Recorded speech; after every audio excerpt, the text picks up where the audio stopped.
이 그림 뭔가 이상하지 않으세요? 색이 없어요. 윤곽선만 있어요. 어디선가 붓이 멈췄어요. 이 그림의 주인이 누구냐고요? 레오나르도 다빈치예요. 인류 역사상 가장 위대한 천재 중 한 명, 모나리자를 그린 사람, 최후의 만찬을 그린 사람. 그런데 그가 남긴 그림의 절반 이상이 이렇게 미완성이에요. 왜 완성하지 않았을까요? 몰랐을 리 없고, 못 그렸을 리 없고, 시간이 없었을 리도 없어요.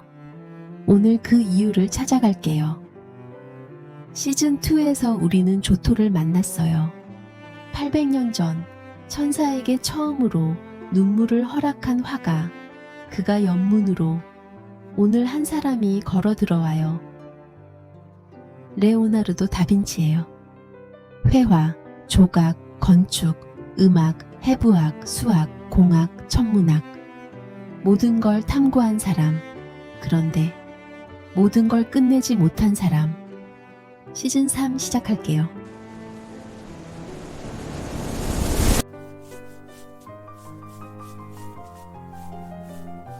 다시 만나서 반가워요. 지난 시즌 마지막에 제가 이런 말을 했어요. 조토가 연 그 문으로 긴 시간이 흐른 뒤 한 사람이 걸어 들어온다고요. 오늘 그 사람이 걸어 들어왔어요. 조토가 처음으로 인간의 눈물을 그림에 담은 게 1305년이에요. 그리고 다빈치가 태어난 게 1452년이에요. 150년의 시간이 흘렀어요. 조토가 씨앗을 심었다면 다빈치는 그 씨앗이 자란 숲이에요. 르네상스라는 숲의 가장 큰 나무예요.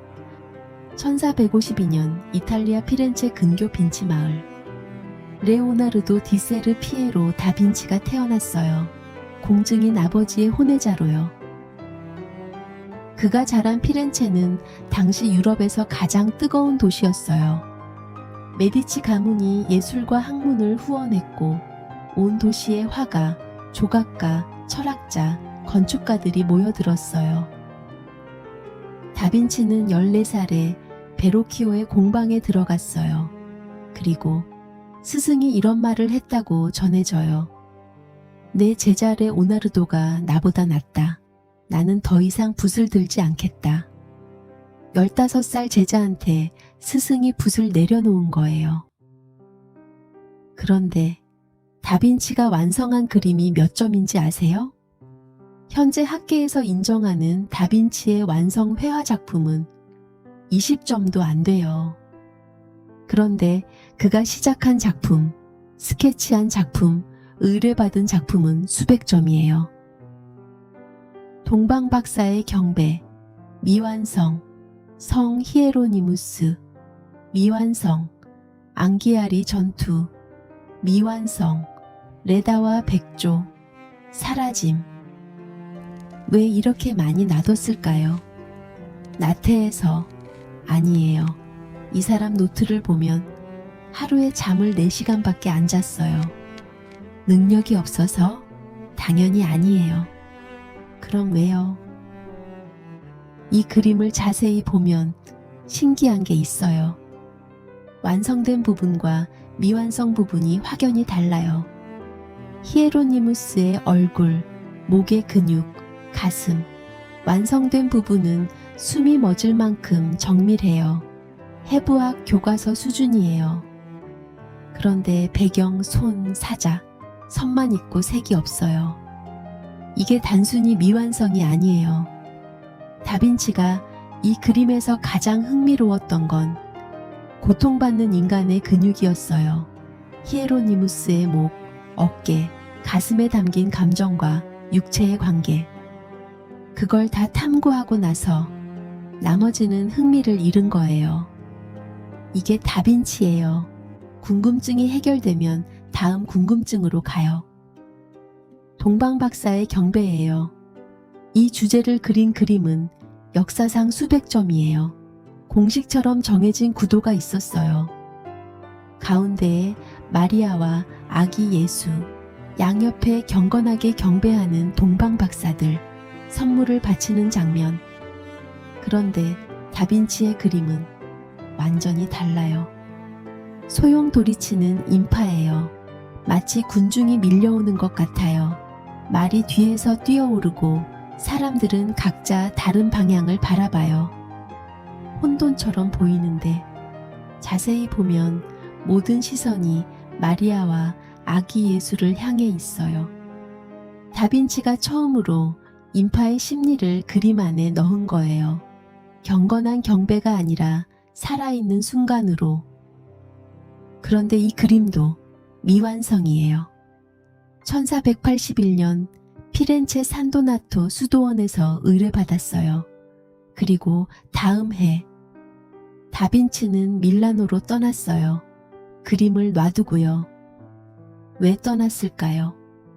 밀라노의 스포르차 공작이 더 흥미로운 제안을 했기 때문이에요. 군사기술자, 건축가, 음악가, 화가 다 해도 좋다고요. 다빈치에게 완성보다 탐구가 중요했던 거예요. 지금 하던 것보다 더 흥미로운 게 나타나면 일단 가봐야 하는 사람이었어요. 완성하지 못한 게 아니라 다음 호기심으로 넘어간 거예요. 다빈치는 평생 노트를 들고 다녔어요. 현재 남아있는 것만 7,000페이지예요. 사라진 것까지 합치면 수만 페이지로 추정돼요. 거울 문자로 쓰여 있어요. 왼손잡이였던 다빈치가 오른쪽에서 왼쪽으로 쓴 거예요. 누군가 몰래 볼 수 없도록요. 그 노트 안에 뭐가 있냐고요? 새의 날개 구조. 어떻게 하면 인간도 날 수 있을까? 물의 소용돌이 패턴. 이게 혈액순환과 같은 원리가 아닐까? 빛이 눈에 들어오는 방식. 그림의 원근법에 어떻게 적용할까? 질문이 질문을 낳고 그 질문이 또 다른 질문으로 이어져요. 다빈치는 세상을 하나의 거대한 질문으로 봤어요. 이 그림은 알 거예요. 비트루비우스 인간이에요. 다빈치의 가장 유명한 드로잉 중 하나예요. 원안의 사람, 정사각형 안의 사람, 두 가지 자세가 겹쳐 있어요. 이건 단순한 인체 비율 연구가 아니에요. 비트루비우스는 로마 건축가예요. 완벽한 건물은 인간의 비율을 닮아야 한다고 했어요. 다빈치는 그 이론을 검증하러 이 그림을 그렸어요.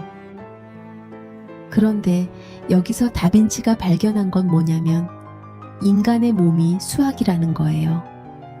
팔 벌린 너비가 키와 같고 배꼽이 정확히 몸의 중심이고 머리에서 턱까지가 키의 8분의 1이에요. 다빈치는 인간의 몸에서 우주의 수학을 찾은 거예요. 다빈치는 스푸마토라는 기법을 개발했어요. 이탈리아어로 연기처럼이라는 뜻이에요. 윤곽선을 없애는 기법이에요. 형태가 어디서 끝나는지 정확히 알 수 없게 만들어요. 모나리자의 미소가 왜 그렇게 신비로운지 아세요?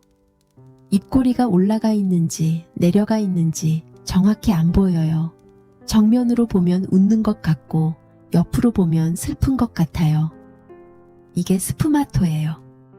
다빈치는 완성된 경계보다 흐릿한 경계가 더 진실에 가깝다고 생각했어요. 실제 세상에 칼같이 잘린 윤곽선은 없으니까요. 모든 것은 흘러가고 섞이고 변해요. 이제 그 미완성 그림들을 다시 보세요. 아까와 다르게 보이지 않나요? 색이 없는 부분, 어떤 색으로도 채울 수 있어요. 보는 사람이 상상할 여지가 있어요. 선만 있는 부분, 작가의 사고 과정이 그대로 남아 있어요. 완성하면서 지웠을 그 흔적들이요. 다빈치가 미완성을 두려워하지 않은 건 그에게 과정이 결과보다 중요했기 때문이에요. 어떤 답에 도달하는 것보다 어떤 질문을 하느냐가 더 중요하다고 생각했어요. 완성되지 않은 그림이 500년 동안 우리가 상상하게 만들고 있어요. 미완성이 완성인 거예요. 오늘 하루 혹시 끝내지 못한 일이 있으세요? 마무리하지 못한 것, 완성하지 못한 것, 중간에 멈춰버린 것들. 그게 실패처럼 느껴지시나요? 다빈치는 평생 완성하지 못한 게 더 많았어요. 그런데 그 미완성들이 지금도 우리가 보러 가요. 완성된 20점을 보러 가는 것처럼 미완성 작품들도 보러 가요. 그가 멈춘 자리에 그의 생각이 살아있어요. 그의 질문이 살아있어요. 완성하지 못했다고 해서 그 시간이 사라지지 않아요. 당신이 시작했던 것, 노력했던 것, 중간에 멈췄던 것, 다 어딘가에 남아있어요. 다빈치처럼요. 다빈치는 이런 말을 남겼어요. 단순함이야말로 궁극의 정교함이다. 7000페이지를 탐구하고 수백 가지를 시작하고 절반을 완성하지 못한 사람이 단순함이 정교함이라고 했어요. 저는 이게 이런 뜻이라고 생각해요. 복잡하게 사는 것보다 지금 이 순간 가장 궁금한 걸 쫓아가는 것, 완성을 위해 억지로 버티는 것보다 진짜 흥미로운 질문을 찾는 것, 500년 동안 우리가 기억하는 이유예요. 오늘 하루는 어떠셨나요? 끝내지 못한 게 있으셨나요? 괜찮아요. 다빈치도 그랬어요. 다음 시간엔 다빈치가 유일하게 끝까지 손에 쥐고 있었던 그림을 보러 가요. 죽기 직전까지 아무에게도 팔지 않은 그림, 그의 침대 옆에 항상 있었던 그림. 모나리자예요. 왜 그 그림만은 놓지 않았을까요? 다음 화에서 만나요. 오늘 밤은 마음껏 궁금해하면서 편히 쉬세요. 명화 한 잔의 아르테였습니다.